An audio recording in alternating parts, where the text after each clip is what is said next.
Welcome everyone back to the podcast. We have a special guest, which is Tammy Vien. She's going to share her background in track, as well as her mentality that is behind that. And how's your day going so far, Tammy? It's been pretty good. Just resting. I just finished a couple essays, and I just can't wait for the semester to be over. Mm-hmm. And I'm a fifth year in track at Cal State Fullerton. I started off doing only hurdles. And then the next year, they wanted me to do the heptathlon because those seniors were about to graduate. And that was a big transition for me. Right. And I got all sorts of injuries, like a different injury every week. But then the next year, I adjusted really great. And my senior year, the pandemic happened. Yeah. Yeah, nobody likes that. Yeah. I was actually supposed to graduate this past summer, but last fall, I got a concussion. I got 3 concussions. Was that from boxing? Because then you were sharing a little bit about. That was the second time, but the first time, my teammate was wrestling my other teammate, and I tried to be like the hero. Yeah. And I jumped in, and he fell over me, and he's like 200 pounds. Dang. And my head just hit the floor. And I didn't check it out till like a week later. Yeah. So I was practicing a week with a concussion.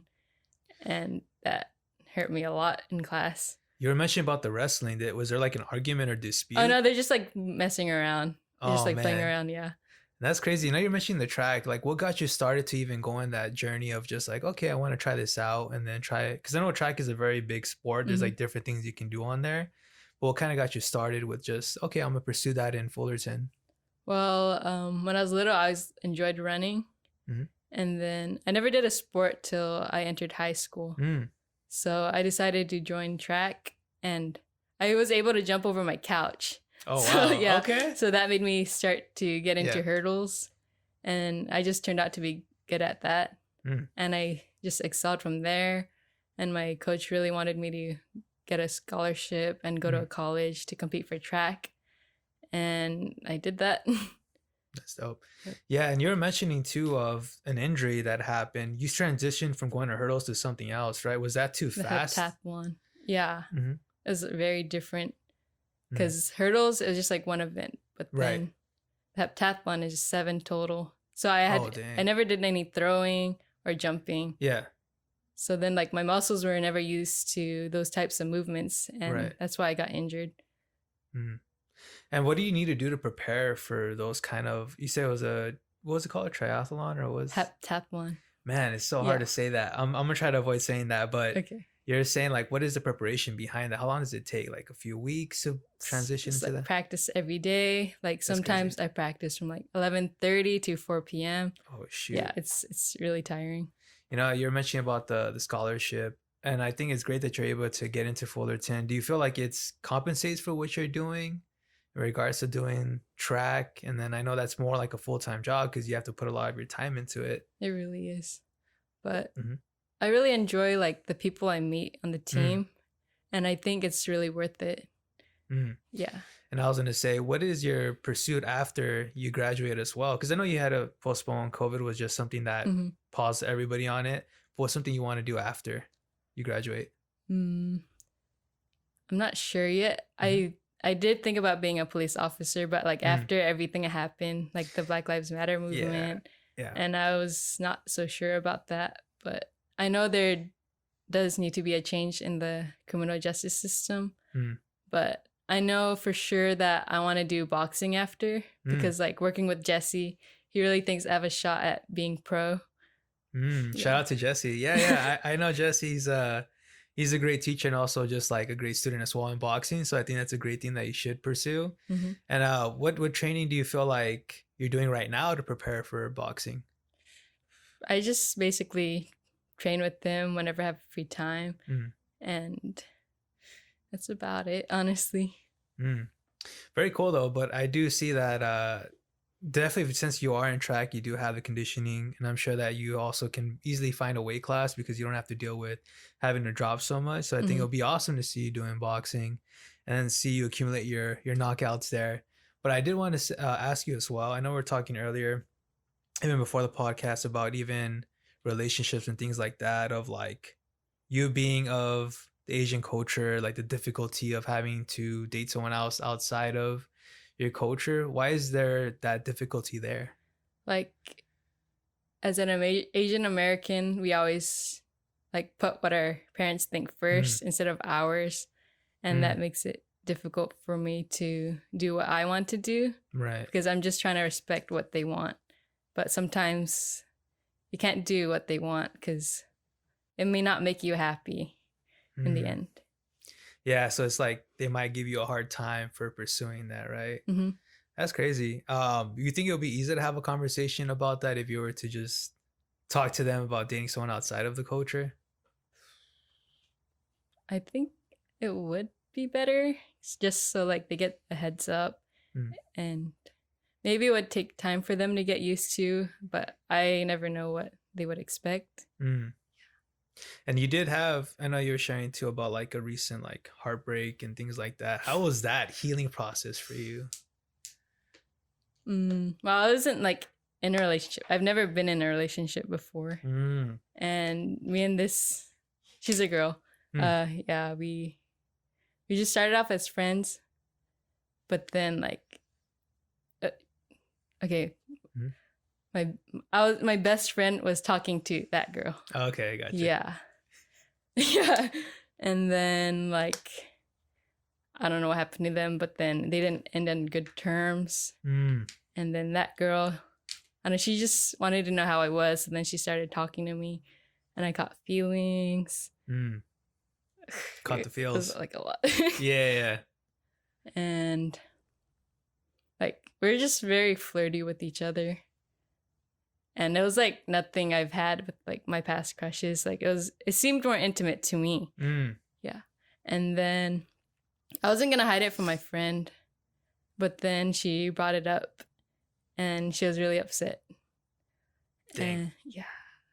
And she was crying, but then I felt bad because I didn't feel sad, because she said like, I might have to end our friendship because of this. Oh, wow. Yeah. That was heavy. But I also didn't feel that close to her. Like, we're always there with each other, which is why she probably thinks we're like best friends. But then like in reality, we don't really know each other that well. So I think that's why I still like the other girl and I wasn't upset. Yeah, crazy stuff. No, yeah. What for someone that is looking to pursue somebody, what tips would you offer to an introvert that's just really shy? I don't know if you consider yourself an introvert or not. I'm kind of introverted. Yeah.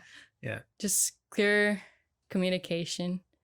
Yeah, because I didn't have clear communication on what she wanted, and I felt used in the end. But I feel like it was both of her faults for not bringing it up, and then it just made me go deeper and deeper into my feelings, and that ended up hurting me in the end. Yeah. No, I hear you. It sounds like COVID-19 has been like a crazy time for yourself. Even just dating aside, even just like online classes have been a challenge for you too. How's that transition from going to like an actual in class to doing it online? I just get easily distracted because like some classes you don't need the webcam on, and you could just like leave it on and go somewhere else and do other things. But even when the camera's on, like there's an angle where you still can't see the phone, and that's not good. It's true that. And you don't really have like a schedule. That's what I feel like. And I just end up slacking off in the end and procrastinate, and that stresses me more out. But it should be like hard for everyone because it's something we've never done before. That's true. And it was kind of really quick too, and kind of like, I guess I could say it's forced, because definitely no one was expecting it. And then like you're saying, everything's going to be pushed more for online, and not everyone is an online learner. Like some people actually need someone in front of them to kind of be like, oh, you need to do this, you need to do that. And I think just even with online classes, I'm sure you as an athlete was hurt by it as well, because I'm sure there was like, I guess you guys call them events for track, right? They had to be postponed. I don't know how that is going. How has that affected you with just your track meets? You just had something taken away from you like real quick, and you're just like, what do I do? Yeah. I've been so used to this, and what do I do with all this time in between now? Mm. And Dang.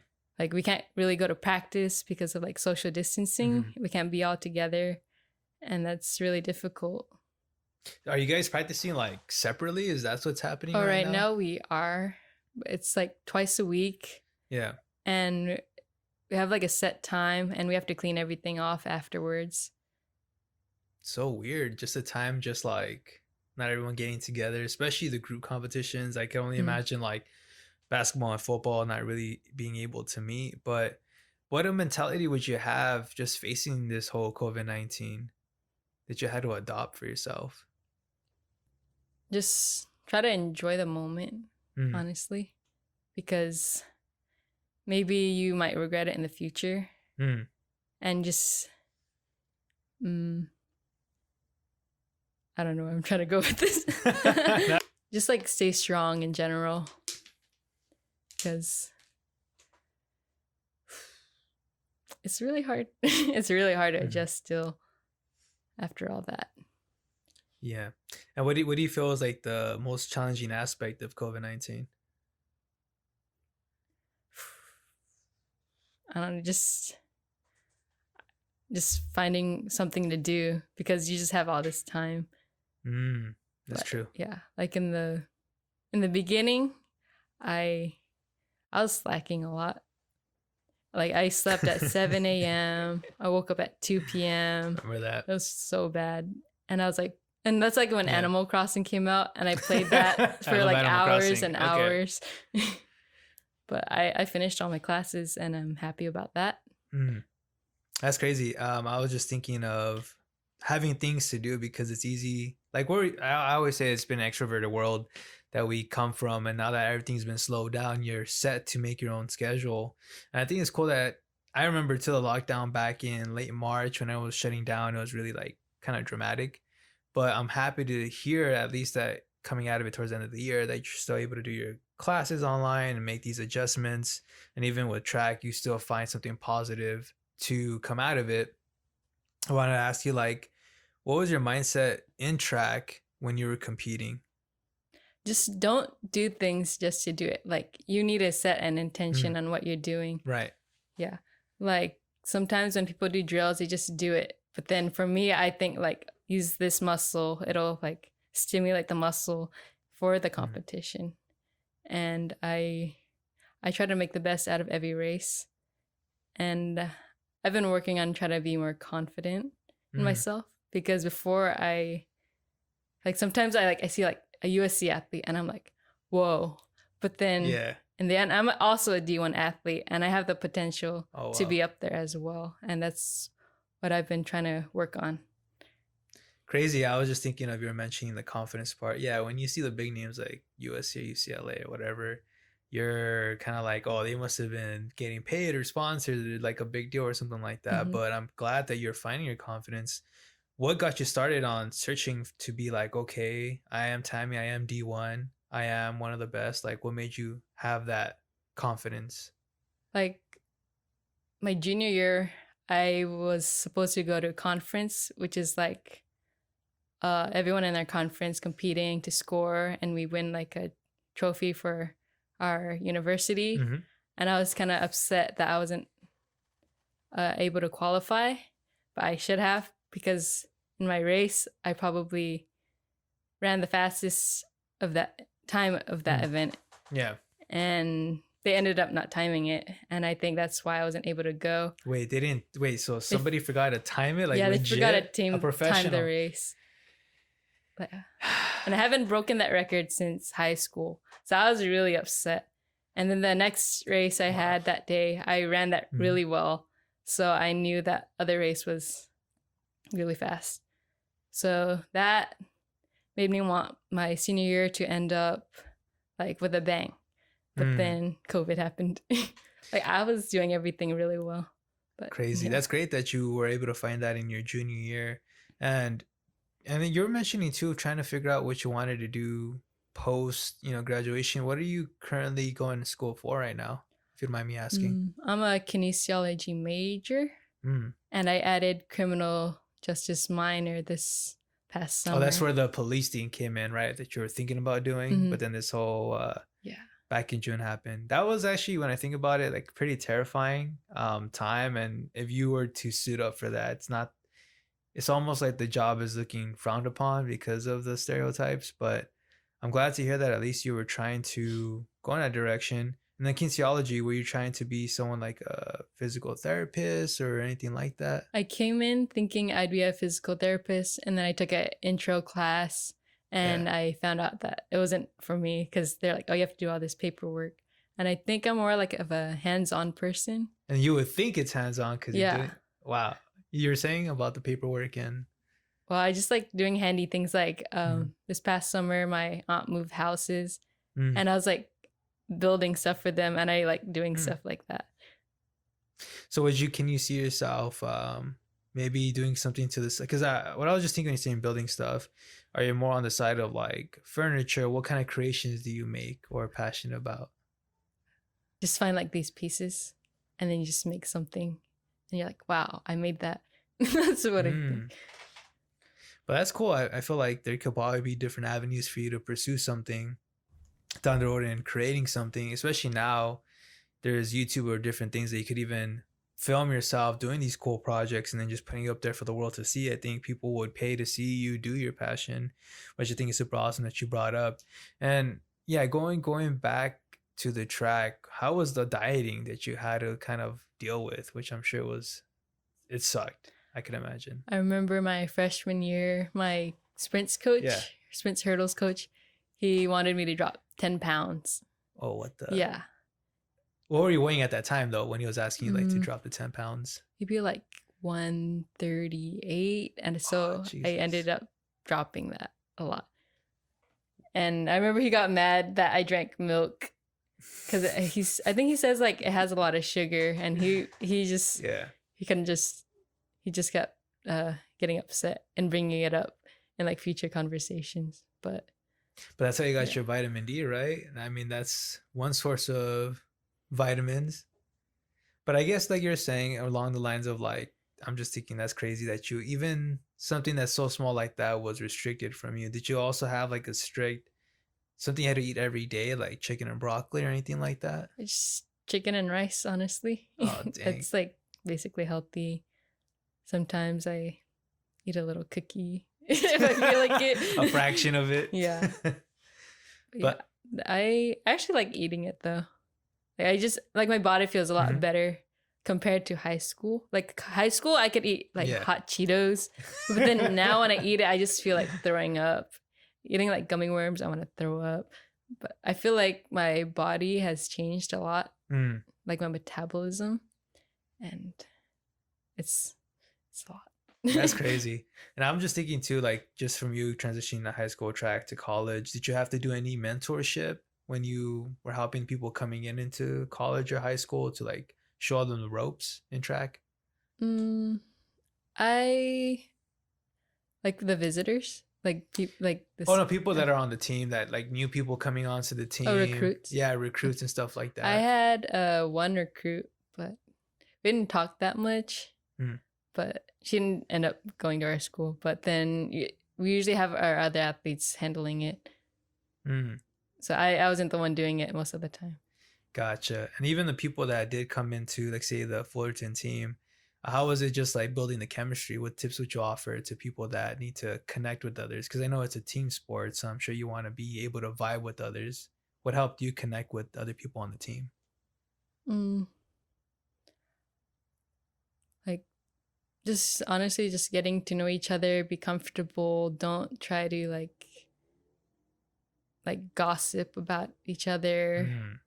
You just try to keep things positive, honestly, and help each other out, because supporting each other really helps you mentally, especially as an athlete. Did you ever have to deal with people that were like spreading that gossip and all that chisme? For me, no, because I'm like well around with everyone, and Mm. I don't try to Yeah. make anything bad with other people. That's good, because or else you'll square up with them, right? With your boxing. That's true. They wouldn't know what's coming. But that's cool. I just really think it's awesome that you have like just a solid background just in track, you know, even you as being an introvert too, just to be jumping in there. And I know that I want to ask you too on just like the leadership side of it, like with track or any other area that you feel comfortable with asking the question is like, what is your experience with leadership, Mm. whether it's in track or even outside of that that you have wanted or that you want to share, excuse me.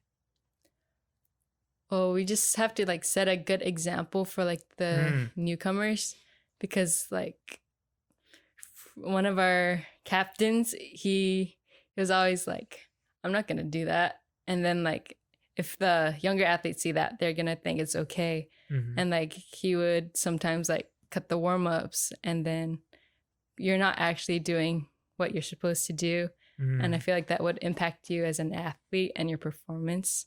So I really think that you just have to do what you're told by the coaches mm. and just basically support each other and not give up and just stay strong. Would you that's cool that you shared that. Definitely I wanted to ask, I just really enjoy the part of the example part because I do think that if you are trying to be a leader, it's better just to show it than to talk about it and just be like, do this, do that. I think it's a very important role just in any area in life.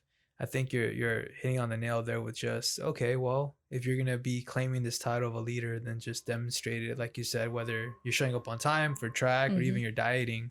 I think if you're able to demonstrate that, then people will be calling you that leadership name or that leader name. But I wanted to ask you, were there any, how are your cheat days for track, if those even exist? I would consider my cheat days like the day after a meet. Like once the meet is done, you're just hungry and you just want to eat everything. So Yeah. I like to eat Taco Bell a lot. Okay, what's your It's favorite thing on the menu from Taco Bell? Crunchwrap Supreme or the Chalupa Okay, Chula was or mom. quesadilla Sorry, I'm getting hungry or the now. Baja Blast. You gotta have a combo. Yes. And like say you do have the Taco Bell, what, I mean, how much do you gain a lot of weight the following day, or is nothing dramatic I like don't. that? I don't. Okay. And what was like you said 10 pounds was like the most you ever had to lose? Mm-hmm. Dang. And without what to lose that, was that just pure chicken and rice like you were saying? And salads. And salads. Dang. I Okay. just like lessen the portions because I used to just like eat till I'm full.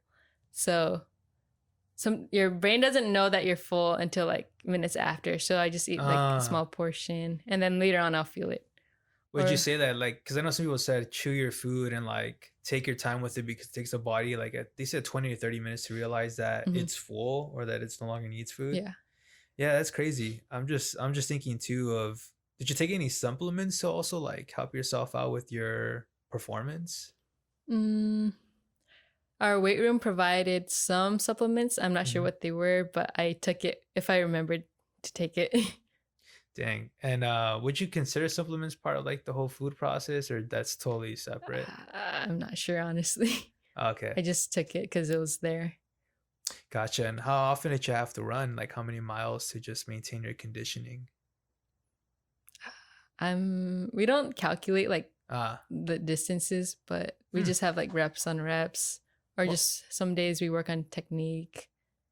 Why is it that you don't calculate it? Is it because if you do that, then it'll get boring or you make it very old for yourself? Is that one of the reasons? No, like we just like some days we like there's like running days, which is like the hard days, but then we don't know what the total is, but then they could be like 300s, or some days it could be like 150s. Crazy. So we never like calculate it. We just do whatever that workout is. Huh. We don't measure it out. That's interesting. And for someone that, let's say, wants to get into running, what advice would you offer to them to be like, get it going, drop that weight, whatever your goal is, or just to have amazing conditioning? What would you offer to them as in I'd tips? say that it's a process. Mm. Don't be upset. Don't go too hard at first, because Uh, people usually give up once they get sore and they're like, oh, I don't want to feel like this again. So start small uh, and just slowly add more each time, and then you'll just progress from there. And I was gonna say, you said about the soreness, like how well when are your breaks for just like if you were to run most of the time? We have like recovery days. Okay. Like it could be like a light jog, a pool day, Okay. and it's not that bad, but I still get tired. That's crazy. Even like the pool can also just like exhaust you as well. Mhm. And I was gonna say, what shoes would you recommend for people that are gonna get into running, or even just like, I don't know if I could say professional running. I don't know if there is a professional running shoe out there. Mm. Something that has like support on the bottom, because I remember in high school I wore free runs. It was like it was so thin, and then I just had like a really bad foot injury. So Ouch. and there's also like running stores out there, and they like measure your feet, and then you gotta try the shoes out, and just find out what shoe you like. Wow. Oops. Okay. Oh no, you're good. You're good. Yeah, and I was thinking, have you ever ran with weights or anything like that? I've seen people. No, I haven't. Okay, yeah, I've But seen people then my coach, she makes us like hold like pipes up, and then we just run and try to lift our dang. knees, and it's so hard. That is crazy. And how many reps was that? Or like, I don't even remember. you I don't want to remember. Yeah, I don't want to You remember. don't remember that mess. Wow, that's crazy. Any horror stories from your training? There's like a lot. I just do so much. I can't. Yeah, Like because you did mention this year was like a time where you got injured a lot too, right? my transition from hurdles to the hep tap one. Oh, Yeah, that was where because all all the the stuff was all different. Like I had javelin. Like sometimes my shoulder was sore and my adductor, because yeah. I'm usually used to like forward movements, but javelin you have to like run sideways, That's and crazy. that hurt a lot. Shot put, your wrist. Yeah. Javelin, huh? Huh? No, go for it. Go for Okay. it. You're saying. Because in shot put, like Uh-huh. you have to have the right technique, or else you could injure yourself. Actually, for everything, you just have to like make sure you're doing it right. Dang, and I was thinking the javelin. That's crazy. Like, how far can you throw that mess? Like, can you just strike someone down or like? I don't know how to aim with that, honestly. Yeah. And I'm actually better just standing and throwing it than like doing the run, because the last step I just mess it up and I end up not throwing it that far. So I'm working on that. Crazy. I mean, if you could throw a javelin, then dang, you'll be perfect for boxing right there, if anything. But that's cool. Thank you, Tammy, for really just sharing a lot of information just on like from your dieting, your track, your experience, and even some of the horror stories that you're mentioning. I mean, I think dieting is just one horror story, to be honest. That's just a battle for just about anybody. But at least once you're done, you'll be able. Are you going to go back to sticking to like a diet, or are you just going to enjoy and just like splurge on some food? I don't think I'll splurge, because my body just can't take all that food anymore. Like even eating beef now, I just feel like sick. So I like eating chicken more. That's crazy. It's changed a lot.